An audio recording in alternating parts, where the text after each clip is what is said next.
Kelsey Mitchell just signed the biggest contract in Indiana Fever history, $1.4 million, and it expires right before 2027, the year Caitlin Clark's supermax detonates the WNBA salary cap. Think about that. The Fever's most loyal player, 9 seasons, franchise record holder, the woman who carried this team while Caitlin Clark was injured, just got handed the richest contract in team history. And it runs out 12 months before the real cap crunch arrives. That's not loyalty. That's not a long-term commitment. That's a lease. Herb Simon didn't buy Kelsey Mitchell. He rented her for 1 season because the 2027 clock is already ticking and he's already counting down. Part 1. The core designation. Everybody missed the mechanism in the Mitchell signing. Everybody saw the dollar figure. Nobody saw the structure. It wasn't a normal contract. It was a core designation. Under the new WNBA collective bargaining agreement, teams can slap a core designation on one player. Exclusive negotiating rights, 1-year supermax, take it or leave it. It's borrowed directly from the NFL franchise tag. And Indiana just used theirs on Mitchell. Now look at that $1.4 million number more carefully. It isn't just the biggest deal in Fever history, it's the league maximum. It's the same supermax figure A'ja Wilson earns in Las Vegas. The same number the Aces pay their 2-time MVP. Mitchell just hit the ceiling. Which means Herb Simon made a choice. He had options. He could have offered Mitchell a multi-year extension. He could have negotiated a 3-year deal at a lower annual number. He could have locked her in through the Caitlin Clark window. He chose the 1-year core.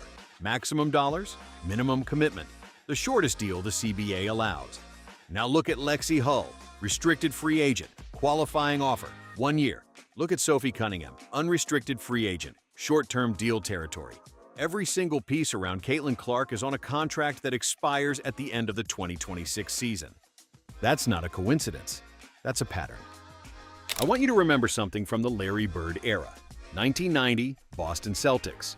Red Auerbach had built a dynasty, and he was facing the question every owner eventually faces. When do you stop paying the legends? When does loyalty cost you the next championship? Red made his choice. He let Dennis Johnson walk. He moved Danny Ainge. He cleared the deck for the next era. And Larry Bird ran out of help. Herb Simon is reading from the same playbook. Because Indiana's current roster wasn't assembled to last. It was assembled to wait. Wait for Caitlin Clark to become supermax eligible in 2027. That's when the real contract arrives. That's when the cap math actually detonates. And Herb knows it's coming. Think about who's locked in long-term on this roster right now. Not Mitchell, not Hull, not Cunningham. The only player with real long-term security is Aliyah Boston, and her extension decision is coming next.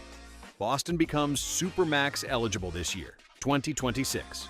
If she signs it, that's $1.4 million locked in for the future. Then comes Clark in 2027. 2 supermax slots committed, before Clark's contract even arrives.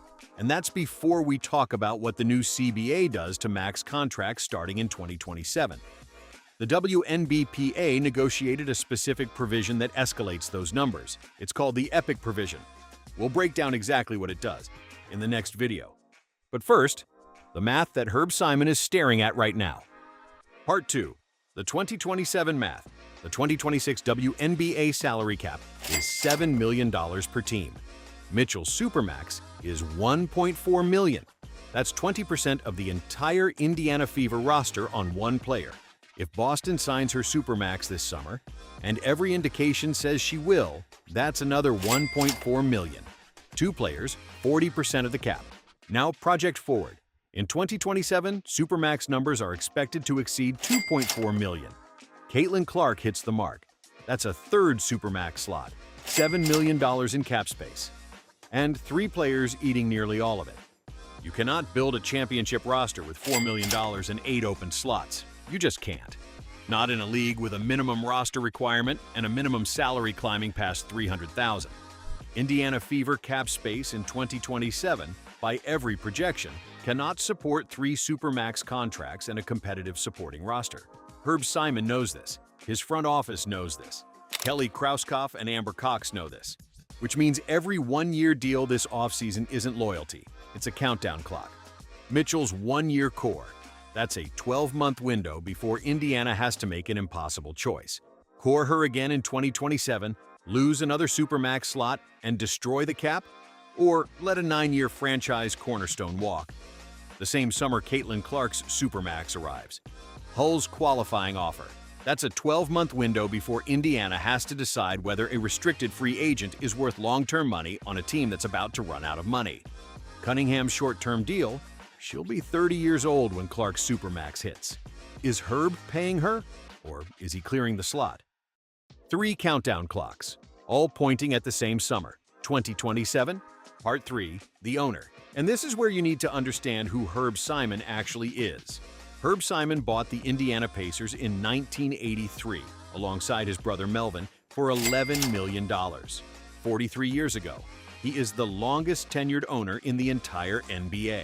He has watched every major labor war, every cap restructuring, every superstar contract revolution, and he has survived all of them. When his family purchased the Fever as the Pacers' sister franchise, Tamika Catchings was still years away from entering the league. He watched Catchings become the face of this franchise. He watched the 2012 championship. He watched the decade of decline. He watched Caitlin Clark arrive and turn this team into the most valuable property in the WNBA. Herb Simon didn't survive 43 years of professional sports ownership by being sentimental. He survived by doing the math. And right now, the math says 2027 is impossible. So when you hear somebody call Mitchell's $1.4 million contract a reward for loyalty, remember what it actually is: a 1-year lease on a 9-year veteran. In the summer before Caitlin Clark's supermax clock starts ticking, when you hear somebody say Indiana extended Lexie Hull a qualifying offer because they believe in her, remember that a qualifying offer is the shortest, cheapest commitment the CBA allows. When you hear somebody say Sophie Cunningham is part of Indiana's long-term plan, check the term length on that contract. Herb Simon isn't building a dynasty around Caitlin Clark.